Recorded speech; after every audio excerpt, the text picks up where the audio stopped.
नमस्कार, आप देख रहे हैं समाचार लाइव। बड़ी खबरों के साथ मैं हूं विश्वजीत झा। पूर्वी चंपारण की सुगौली स्थित HPCL बायोफ्यूल्स लिमिटेड इकाई में कार्यरत कर्मचारी हड़ताल पर चले गए हैं। दरअसल प्लांट में कार्यरत सैकड़ों अस्थायी, सीजनल और कॉन्ट्रैक्ट कर्मी को इस बार मिल प्रबंधन द्वारा बोनस नहीं दिए जाने के कारण नाराज बताए जा रहे हैं। मिली जानकारी के अनुसार हड़ताली कर्मचारियों ने इसकी लिखित सूचना जिलाधिकारी, अंचलाधिकारी और थाना अध्यक्ष को दी है।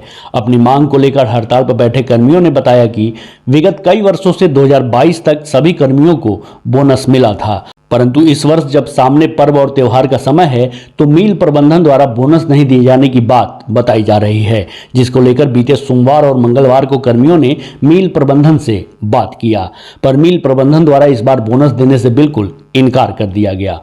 उधर सूचना पर पहुंचे उप मुख्य पार्षद प्रतिनिधि विकास शर्मा ने फैक्ट्री पहुंच कर्मियों से मुलाकात की और उनकी समस्याओं से अवगत होकर सांसद डॉक्टर संजय जायसवाल को बताया। इस दौरान उन्होंने क्या प्रतिक्रिया दी, आपको सुनाते हैं। अभी जो हम शुगर फैक्ट्री सुगौली में हैं और यहाँ से सूचना गई है कि यहाँ के जो वर्कर हैं, कर्मचारी हैं, सभी हड़ताल पर बैठे हुए हैं। माननीय डॉक्टर संजय जायसवाल जी के पास जो सांसद है क्षेत्र के, इन लोगों का मैसेज गया कि कर्मचारी हड़ताल पे हैं, तो हमने यहाँ पे माननीय सांसद डॉक्टर संजय जायसवाल जी के माध्यम से यहाँ पे पहुँचा हूँ।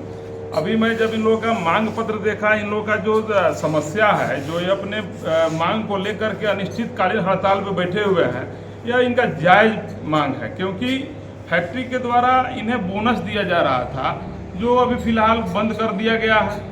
और वह जायज़ सी मांग को लेकर के यहाँ के जो कर्मचारी हैं सभी हड़ताल पर बैठे हुए हैं कि हम लोग का जो बोनस मिल रहा था उसे कंटिन्यू किया जाए। मैंने चीनी मिल प्रबंधन के अधिकारियों से टेलीफोन पर भी बात किया कि इन लोगों का जो मांग है अगर लीगल है तो उसे पूरी की जाए, अन्यथा कर्मियों को संतोषजनक जवाब दिया जाए, अल्लाह अधिकारियों तक इनके मैसेज को पहुंचाया जाए, ताकि इनके जो मांग है और बहुत सारी इनकी मांगे हैं, उन मांगों को पूरा करने के लिए तो मैं आज इनके हड़ताल पे मैं विकास शर्मा, डिप्टी चेयरमैन प्रतिनिधि और भारतीय जनता पार्टी OBC मोर्चा का जिलाध्यक्ष हूँ। इनके मांग के समर्थन में मैं आज जो है अपने पार्टी के तरफ से, अपने डॉक्टर संजय जायसवाल जी की तरफ से यहाँ पे इनके मांग का समर्थन करता हूँ। और चीनी मिल प्रशासन से, चीनी मिल प्रबंधन से और आला अधिकारियों से मैं यह मांग करता हूं कि अगर इनकी मांग जायज़ है तो निश्चित तौर पर इनकी मांग को पूरा किया जाए। जैसे जैसे लोकसभा चुनाव नजदीक आ रहा है, वैसे वैसे जिले में अब राजनीतिक सरगर्मियां तेज होती नजर आ रही हैं और सभी के सभी राजनीतिक दल अपनी राजनीतिक हिस्सेदारी लेने के लिए जनता के बीच अपना शक्ति प्रदर्शन करने लगे हैं। इसी कड़ी में समाज शक्ति पार्टी ने लोकसभा चुनाव के मद्देनजर आज एक बड़ी रैली आयोजित की और सीवर संसदीय क्षेत्र के ढाका अनुमंडल से सैकड़ों गाड़ियों के काफिले के साथ एक रैली निकाली, जो ढाका से चलकर मोतिहारी पहुंची। इस दौरान पार्टी के राष्ट्रीय अध्यक्ष महताब आलम ने खुद को शिवहर लोकसभा क्षेत्र से चुनाव लड़ने की घोषणा की और कहा कि उनकी पार्टी बिहार के सभी 40 सीटों पर चुनाव लड़ेगी। मौके पर समाज शक्ति पार्टी के राष्ट्रीय अध्यक्ष महताब आलम ने और क्या कुछ कहा, सुनिए। उद्देश्य यही है कि केंद्र सरकार का रवैया हमको अच्छा नहीं लग रहा है, हम लोगों को अच्छा नहीं लग रहा है, इसलिए क्या है कि इसका मुखालफत करने पे हम लोग उतारू है। और ये रैली यहाँ पूर्वी चंपारण से शुरू हुआ है, बापू के मतलब बापू धाम मोतिहारी जो बोला जाता है, तो और यहाँ के बाद शिवहर और इसी तरह बिहार के सभी जिला में मतलब ये रैली पहुँचेगी। ये समाज शक्ति पार्टी का निर्माण क्यों किया है? समाज शक्ति पार्टी का निर्माण इसलिए किए हैं क्योंकि जो पहले से पूर्व में जो नेता लोग हैं ना, ये लोग क्या है कि भाई मतलब एक ये बना लिए हुए हैं, बारी बारी करके लूटने का काम करते हैं, बाकी कोई दूसरा काम नहीं होता। तो हम लोगों का मुद्दा यही है कि भाई विकास होना चाहिए, फालतू का बात नहीं होना चाहिए, इसलिए पार्टी बनाया गया है। आपका क्या एजेंडा क्या रहेगा चुनाव? हमारा एजेंडा रहेगा डायरेक्ट विकास जी। तो लोकसभा चुनाव लड़ रहे हैं? हाँ, शिवहर से हैं हम, शिवहर लोकसभा से भी है। हाँ, हम पर्सनली है, लेकिन पूरे बिहार में 40 सीट से हम अपने पार्टी को खड़ा कर रहे हैं। मझौलिया के नानोसदी चौक के समीप सेंट्रल वेलफेयर हॉस्पिटल के संचालक डॉक्टर मुजीबुर रहमान के द्वारा बी कंपनी के बैनर तले ग्रामीण क्षेत्र के चिकित्सकों के लिए एक दिवसीय प्रशिक्षण शिविर आयोजित किया गया। इस दौरान बी कंपनी के उत्पाद के बारे में उपस्थित चिकित्सकों को प्रोजेक्टर के माध्यम से प्रयोग के बारे में बताया गया। इस दौरान एरिया मैनेजर अरविंद कुमार तिवारी एवं श्री गिरीश ने समाचार लाइव से बातचीत करते हुए क्या कुछ कहा, सुनिए। इस प्रोग्राम का सबसे इम्पोर्टेंट फैक्टर है जितने रूरल डॉक्टर्स हैं उन लोगों को ब्रांड के बारे में बताना, जैसे हमारा टेटबैक एक आता है, ऐसा ब्रांड है जो वर्ल्ड की नंबर 1 ब्रांड है। कॉस्को की 60 साल पुरानी ब्रांड है खांसी की, जो नंबर 1 है खांसी के सिरप में। और जितने नए ब्रांड हैं सबको रूरल क्षेत्र में बताना, लोगों को उस प्रोडक्ट के बारे में इंट्रोड्यूस करना, ताकि मरीजों का बेहतर से बेहतर इलाज हो सके और अच्छे जो मतलब प्रिस्क्राइबर हैं वो प्रोपेगेंडा की तरफ से हटे और इस ब्रांडेड कंपनी की तरफ आवे। यही मेरा मतलब कि मुहिम है इस प्रोग्राम। कार्यक्रम का उद्देश्य रहा है कि जितने भी डॉक्टर्स हैं, जो हर तरफ के जो देहात के डॉक्टर्स हैं, हम चाहते हैं कि हमारा प्रोडक्ट्स के बारे में सबको पता चले। और एक छोटा सा मुहिम है हमारे कंपनी की तरफ से, चाहते हैं कि सब लोगों को अपने प्रोडक्ट्स के बारे में जानकारी हो। किन किन प्रोडक्ट बारे में बताएं? हमारे पर प्रोडक्ट्स में आता है ज़्यादा करके कफ सिरप्स है, as well as digestive enzyme आते हैं, एंड उसके साथ ही साथ हमारे मल्टीविटामिन्स भी आते हैं, जो मुख्य रूप से बहुत से लोगों को इलाज के लिए हेल्प करता है। जो ये एक मैसेज है सबके लिए कि जितना भी देहात के डॉक्टर्स हैं, जितना ज़्यादा जानकारी उनको रहेगा, उतना ज़्यादा ट्रीटमेंट पेशेंट का अच्छी तरह से होगा। पश्चिम चंपारण के मझौलिया प्रखंड परिसर में 47वीं बटालियन एसएसबी के जवानों ने नेहरू युवा केंद्र मझौलिया के राष्ट्रीय युवा स्वयंसेवक शुभम कुमार को अमृत कलश सौंपा। नेहरू युवा केंद्र मझौलिया के शुभम कुमार ने बताया कि इस अमृत कलश में मझौलिया प्रखंड के शहीदों के आंगन से मिट्टी एकत्रित कर एसएसबी बटालियन सिकटा ने मझौलिया प्रखंड को सौंपा है। नेहरू युवा केंद्र के कार्यकर्ता मझौलिया प्रखंड अमर शहीदों के आंगन की मिट्टी को संग्रह कर अमृत कलश को दिल्ली भेजेंगे, जहां अमृत वाटिका के निर्माण में इस मिट्टी का उपयोग किया जाएगा। इस अवसर पर 47वीं बटालियन एसएसबी के निरीक्षक संजय कुमार, कौशिक प्रसाद, मुन्ना कुमार गुप्ता, विक्रम सिंह, सुनील कुमार तथा प्रखंड पंचायती राज पदाधिकारी रंजन कुमार सिंह समेत नेहरू युवा केंद्र के कार्यकर्ता उपस्थित रहे।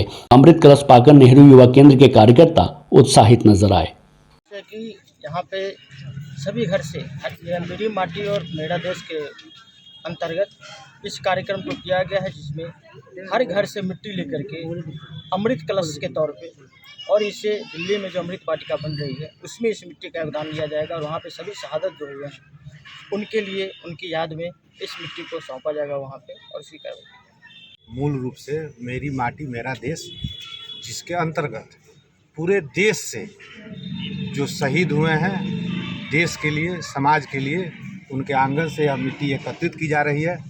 इसके अंतर्गत मझौलिया प्रखंड के अंतर्गत भी जो शहीद हुए हैं विभिन्न समयों पर देश के लिए, उनके आंगन से एकत्रित की गई यह मिट्टी है जो दिल्ली जाएगी। और इंडिया गेट के समीप जो अमृत वाटिका तैयार हो रहा है उसमें इसका निर्माण किया जाएगा, ताकि आने वाली पीढ़ियाँ शहीदों के बारे में याद रख सके और उनके जीवन से वह ले सके, शिक्षा ले सके और देश के सुरक्षा में अपना योगदान दे सके। तथा हमारे जो पूर्वज हैं, जो हमारे ये शहीद हैं, इनके योगदान को हम लोग याद कर सकें। इसीलिए इस मिट्टी को एकत्रित किया गया है मझौलिया प्रखंड के अंतर्गत विभिन्न पंचायतों से। अब यह नेहरू युवा क्लब के माध्यम से दिल्ली चले जाएगी अमृत वाटिका। मिला है नेहरू युवा केंद्र की तरफ से, हम लोग को इसे दिल्ली लेके जाना है, जहाँ पे अमृत वाटिका का निर्माण हो रहा है। उसमें यह मिट्टी लगेगी और वहाँ पे शहीदों के नाम पे एक एक पेड़ लगेगा। ये हमारे प्रधानमंत्री जी का सपना है। पश्चिम चंपारण के नरकटियागंज प्रखंड अंतर्गत रखई चंपापुर पंचायत सरकार भवन में जनसंवाद कार्यक्रम का आयोजन किया गया। कार्यक्रम की शुरुआत Narkatiaganj SDM Surya Prakash Gupta, BDO Satish Kumar, CO Rahul Kumar आदि ने दीप प्रज्वलित कर किया। इस जनसंवाद कार्यक्रम के दौरान सभी प्रखंड स्तरीय अधिकारियों ने अपने विभाग से संबंधित योजनाओं का लाभ आम जन को कैसे मिले इसके बारे में बारी बारी से जानकारी दी। कार्यक्रम में संबोधन के दौरान अनुमंडल पदाधिकारी सूर्य प्रकाश गुप्ता ने कहा कि जनसंवाद का उद्देश्य है कि सरकार आमजनों को सक्षम बनाए और उनके द्वारा चलाई जा रही योजनाओं की पूरी जानकारी आप तक पहुंचे। उन्होंने यह भी कहा कि आप सभी समाज को बेहतर बनाने में सहयोग करें। कार्यक्रम के शुभारंभ पर समाजसेवी सह उप मुखिया गुलरेज अख्तर ने एसडीएम समेत उपस्थित अधिकारियों को अंगवस्त्र से सम्मानित किया। वहीं डीएसपी जयप्रकाश सिंह ने साइबर फ्रॉड को लेकर लोगों को सतर्क रहने के साथ साइबर थाने में शिकायत करने का सुझाव दिया। यहाँ नरकटियागंज प्रखंड के रखई चंपापुर पंचायत में हम लोगों ने जनसंवाद कार्यक्रम आयोजित किया। इस कार्यक्रम में अनुमंडल के और प्रखंड स्तर के सभी पदाधिकारी शामिल हुए और अपने अपने विभागों की जन कल्याणकारी योजनाओं की जानकारी लोगों तक पहुंचाई गई, ताकि लोग योजनाओं की जानकारी प्राप्त कर सकें और उसके अनुसार उसका लाभ उठा सकें। साथ ही हमने लोगों से भी सुझाव प्राप्त किया है और उनके सुझावों का हम लोगों ने पंजीकरण कराया है और उनके निराकरण के लिए भी जिन भी संबंधित अधिकारियों के माध्यम से उन कार्यक्रमों का क्रियान्वयन कराया जाना है वो उन लोगों को भेजा जाएगा। और इन कार्यक्रमों का हमारा मुख्य उद्देश्य है कि सरकार की योजनाओं का लाभ ज़्यादा से ज़्यादा लोगों तक पहुँच सके। इस संवाद की तरफ से कम जिला अनुमंडल के सारे पदाधिकारी आए और जनता के आवाज़ को सुना कि सुदूर पंचायत में कितनी कठिनाई है।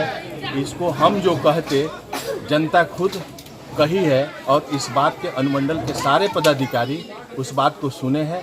आवागमन में कैसे बाधित है, सिंचाई की क्या समस्या है, विद्युत की क्या समस्या है, आंगनबाड़ी की क्या समस्या है, सब इन्होंने सरकार के द्वारा चलाए जा रहे कार्यक्रम को उन लोगों ने बताया और जनता उसको सुना।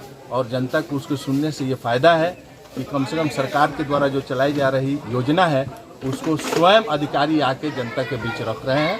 इससे हम लोग काफ़ी खुश हैं और इस सुदूर इलाके के प्रतिष्ठा को बढ़ाया गया है ताकि अधिकारी देखें और सुने और समझें और जनता के समस्याओं का निदान करें। इस बुलेटिन में मेरे साथ बस इतना ही। आप समाचार लाइव को यूट्यूब, फेसबुक, ट्विटर, इंस्टाग्राम पर सब्सक्राइब, लाइक, फॉलो और शेयर जरूर कीजिए। नमस्कार।